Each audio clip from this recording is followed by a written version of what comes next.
Om Swastiastu, Assalamualaikum warahmatullahi wabarakatuh, Shalom, Namo Buddhaya, dan Salam Sejahtera untuk kita semua. Perkenalkan, nama saya Ruth Rumirus Tagalung dengan NIM 22055311158. Adapun dengan dosen pengampu saya, yaitu Profesor Dr. Cokorda Gede Tirtanindya STMT, di mana hari ini saya akan membahas tentang proses tekstil. Adapun referensi yang saya gunakan yaitu Handbook of Manufacturing Process by James G. Brella. Kita masuk dulu ke dalam serat natural. Jadi serat natural itu serat tekstil alami yang berasal dari tumbuhan, hewan, dan mineral. Biasanya serat utamanya itu ada cotton, linek, wool, atau silk.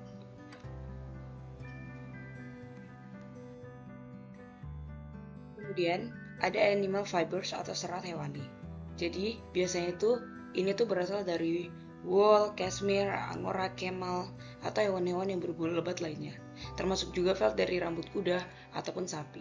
Jadi dia memasuki tahap yang namanya sorting, grading, scoring, dan spinning.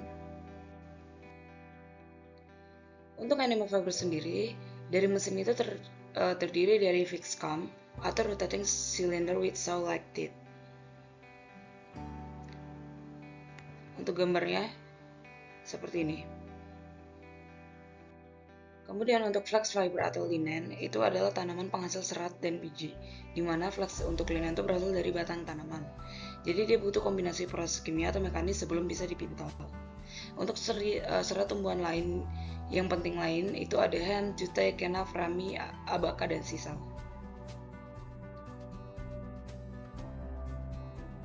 Kemudian ada yang namanya picking, opening, dan blending pada serat kapas. Jadi itu terdiri dari kapas dari bell, apron conveyor pertama, apron conveyor kedua, rib roller, stripper roller, dan conveyor akhir. Kemudian ada manufacturing and synthesis fiber.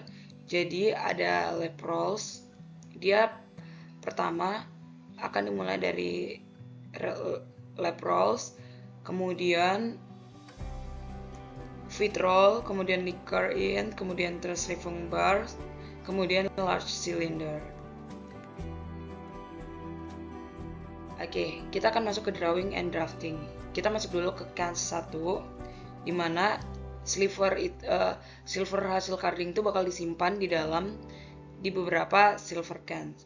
Kemudian ada proses drawing, di mana beberapa silver dari can itu bakal ditarik bersama-sama sebagai input awal. Kemudian di tahap yang kedua ada spoons, di mana spoons itu berfungsi sebagai alat pengarah atau guide untuk memastikan silver masuk ke daerah drafting. Kemudian membantu menstabilkan aliran silvernya.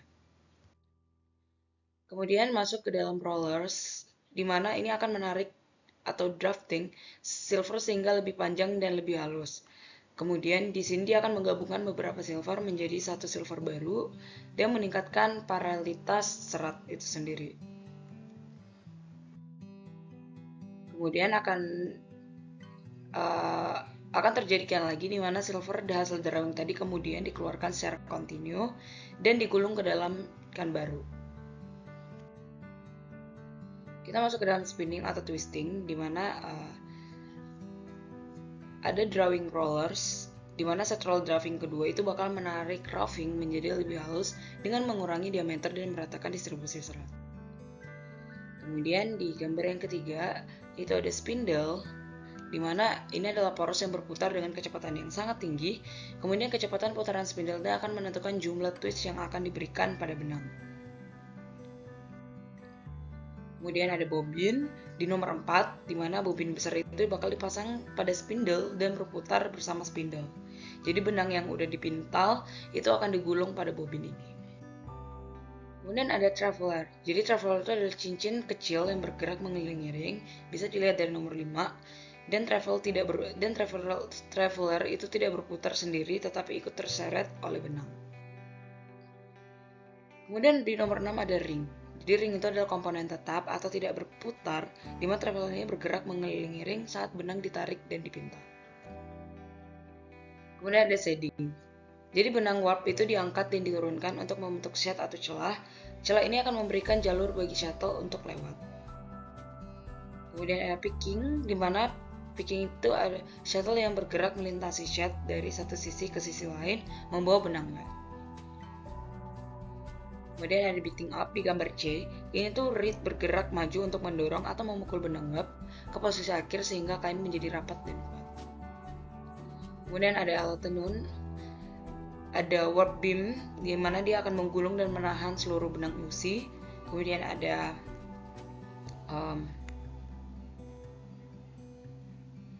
cold beam, di mana cold beam itu akan menggulung kain yang sudah selesai ditenun. Kemudian ada warp yarn, di mana warp yarn yang di sini itu adalah benang yang direntangkan secara horizontal atau vertikal di alat tenun. Kemudian ada yang namanya reed. Ini adalah reed, di mana reed itu adalah bingkai dengan gigi-gigi tegak yang rapat. Kemudian ada headless, di mana headless itu adalah berupa kawat atau senar dengan lubang di tengah.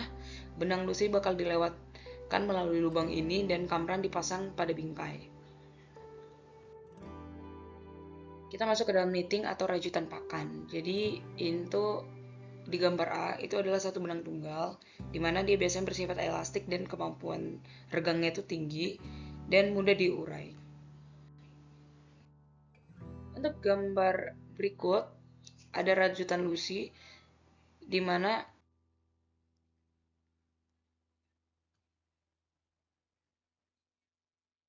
kita masuk ke dalam rajutan pakan atau knitting dan rajutan isi, di mana di gambar A itu tuh rajutan pegas berjanggut atau bearded spring needle.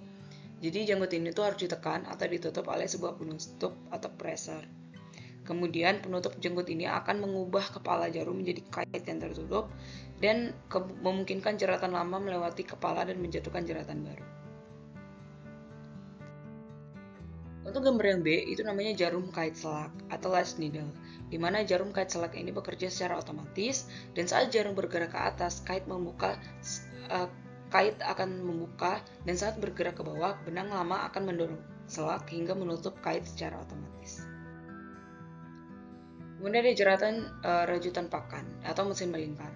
Jadi jarum kait selak atau lace needle itu adalah jarum yang fungsinya membentuk jeratan.